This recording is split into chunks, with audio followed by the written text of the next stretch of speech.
Mr. Romel Ahmed from London, UK. He really worked so hard to make this day happen and helped us without limit. Thank you very much. Please welcome Romel Ahmed.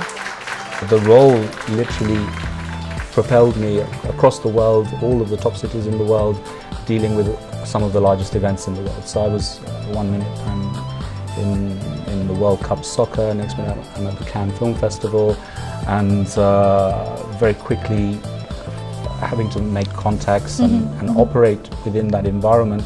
I had to do a lot of things and think on my feet, and that was really where I gained the exposure, the access and the contacts to do what I'm doing now.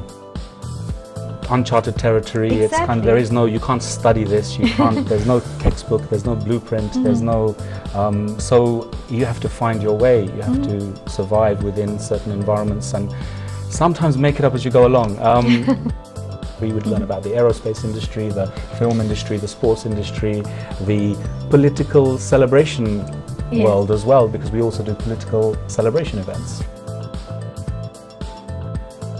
You dig yourself a hole and you either jump in it and bury yourself or you keep going ahead.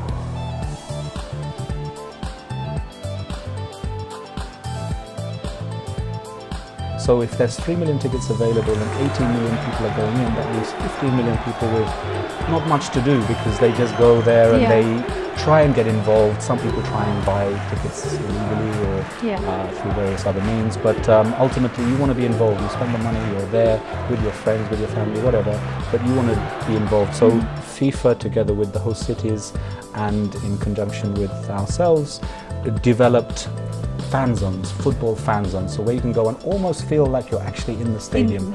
So spectacular settings, the Brandenburg Gate in Berlin or the Eiffel Tower in Paris, those are the backdrops to these event locations. Millions upon millions of people will flock to these locations to feel as though they're involved in the World Cup. They'll be watching it on big screens.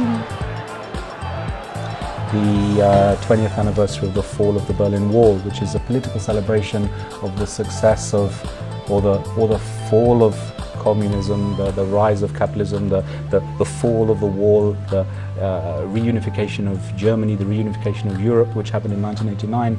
20 years later, in 2009, that celebration was huge.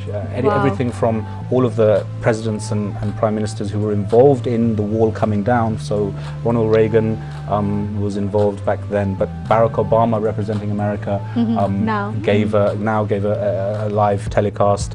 Hillary Clinton was there. All of the national leaders of all the countries involved. And you've covered that. We covered that. It was the most amazing spectrum of like 13 giant LED screens scattered throughout Germany, 5 million live audience, a global television audience of however many hundreds of millions, the biggest performing artists in the world on stage like John Bon Jovi.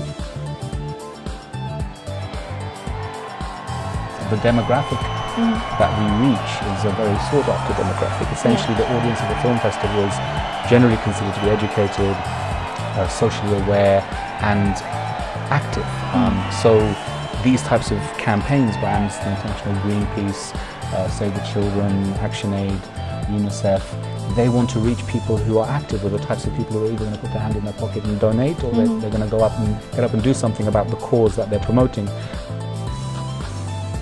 Ultimately, the whole world presents opportunities like this because we as a human race like to get involved in and be passionate about things. And whether that's film, so whether we've got these Hollywood icons that we idolize, or whether we've got football stars or the game, or the beautiful game of football, whatever it is, it's what keeps the world going, isn't it? And given opportunities to get involved in an event via a film festival zone or a football fan zone, it just enables more people to get involved, and therefore is very good for the industry too. And obviously every industry tries to keep growing and pushing forward and reaching more people, and we'd like to think we're part of that. So we'd like to think we're part of helping the film industry sustain and grow through developing audiences, and we'd like to think we've got a little bit to do with keeping people involved in the FIFA World Cup. Humanity will always be celebrating things, whether it's sport,